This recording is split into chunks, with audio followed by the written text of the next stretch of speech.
बात करते हैं दूसरी बड़ी खबर की। एक देश एक चुनाव, इस पर एक समिति बनाई गई थी और उस समिति ने आज अपनी रिपोर्ट सौंप दी है।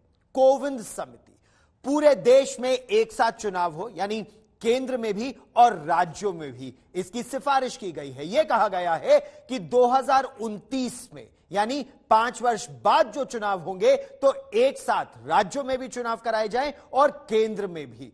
कोविंद समिति की रिपोर्ट में 2 फेजेस में चुनाव कराने का प्रस्ताव है। पहले फेज में लोकसभा और विधानसभा का चुनाव हो और इसके 100 दिनों के ही अंतर स्थानीय निकाय के चुनाव कराने की भी सिफारिश की है। जो वोटर लिस्ट है, वोटर कार्ड, वो भी एक ही होगा। लगभग 18,000 पृष्ठों की ये जो रिपोर्ट है, इसमें यह कहा गया है, देखिए ये रिपोर्ट।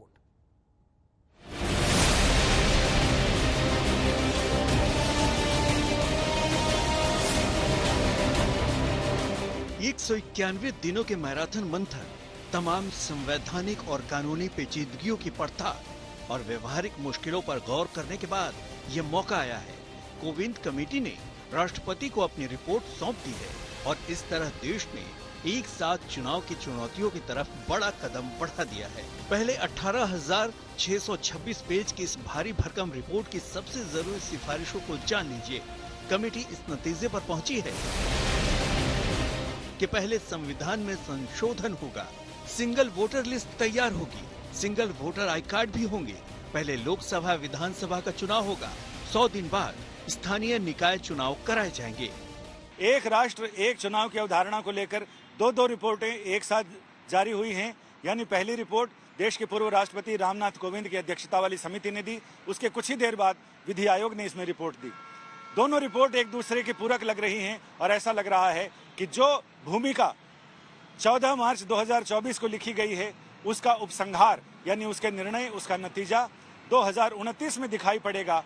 यानी जो संगे बुनियाद, जो नींव का पत्थर अभी रखा गया है, उस पर इमारत 2029 में 19वीं लोकसभा के चुनाव के समय बनती हुई दिखाई पड़ सकती है।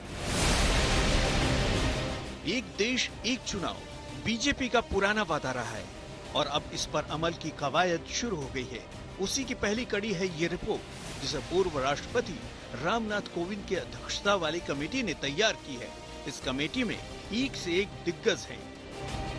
केंद्रीय गृह मंत्री अमित शाह, राज्यसभा में विपक्ष के पूर्व नेता गुलाम नबी आजाद, वित्त आयोग के पूर्व अध्यक्ष एनके सिंह, लोकसभा के पूर्व महासचिव सुभाष कश्यप, वरिष्ठ कानूनविद हरीश साल्वे, पूर्व मुख्य सतर्कता आयुक्त संजय कोठारी और विशेष आमंत्रित सदस्य कानून मंत्री अर्जुन राम मेघवाल। कमेटी ने तमाम पहलुओं पर गौर किया। ये भी बताया कि अगर विधानसभा को भंग करनी पड़ती है या सरकार गिर जाती है, तो फिर अगली बार एक साथ चुनाव की तारतम्यता कैसे बनी रहेगी। कमेटी ने इसका भी रास्ता बताया है। ऐसी सूरत में दोबारा चुनाव होगा, कार्यकाल तक सदन रहेगा, लोकसभा के साथ फिर चुनाव होगा। एक साथ चुनाव को लेकर विपक्ष के हमेशा से सवाल और आशंकाएं रही हैं। वो सवाल अब भी उठ रहे हैं। अमित शाह को जवाब देना चाहिए, 4 साल 3 महीने क्यों लगे रूल बनाने के लिए। कानून तो पारित हुआ, बिल तो पारित हुआ था दिसंबर 2019 में, बातचीत हुई थी, विचार विमर्श हुआ था, मतभेद थे, इसका विरोध भी हुआ था, पर उन्होंने अपना बहुमत, क्योंकि बहुमत था, भारी बहुमत था दोनों सदनों में, वो बिल पास हुआ।